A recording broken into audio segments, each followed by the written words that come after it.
Hey, before I get into the story, I just want to say this isn't a creepypasta. This isn't something I pulled off no sleep and reworded. This actually happened to me. And I know that sounds like a stretch, but if you live alone in an old apartment and you've ever heard a sound that shouldn't be there, you might understand. You might already know what it's like to second guess your own sanity. So here's what happened. I haven't told anyone in real life yet, but I need someone to know.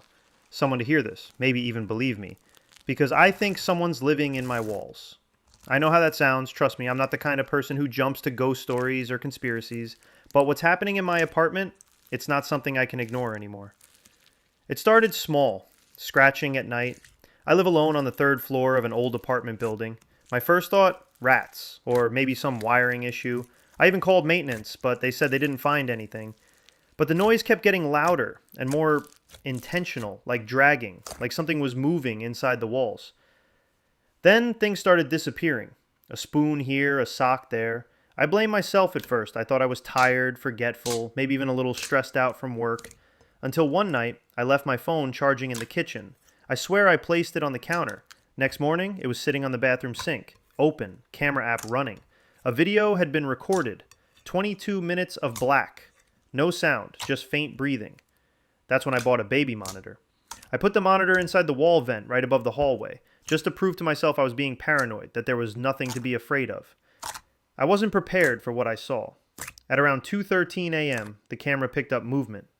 A pale hand pushed against the vent from the inside. Then slowly, a face appeared. Sunken eyes, mouth smiling, too wide. He looked directly into the camera and waved. I screamed, but by the time I rushed into the hallway, there was nothing. Just a faint smell of rust and something else, something wet. I called the police. They searched everything, the walls, the vents, the ceiling, nothing. They told me I probably imagined it, maybe a dream, stress hallucinations. But last night I saw him again. This time, he wasn't in the vent. He was standing outside my window. Third floor. No balcony, no ledge. He waved again. I closed the blinds, turned off all the lights, and locked myself in my room. I don't know who or what he is, but I know he's not just watching anymore. He's waiting. And I don't know how long the walls will keep him out. If you're still here, double check your windows tonight. And if you ever hear breathing through the walls, don't wave back.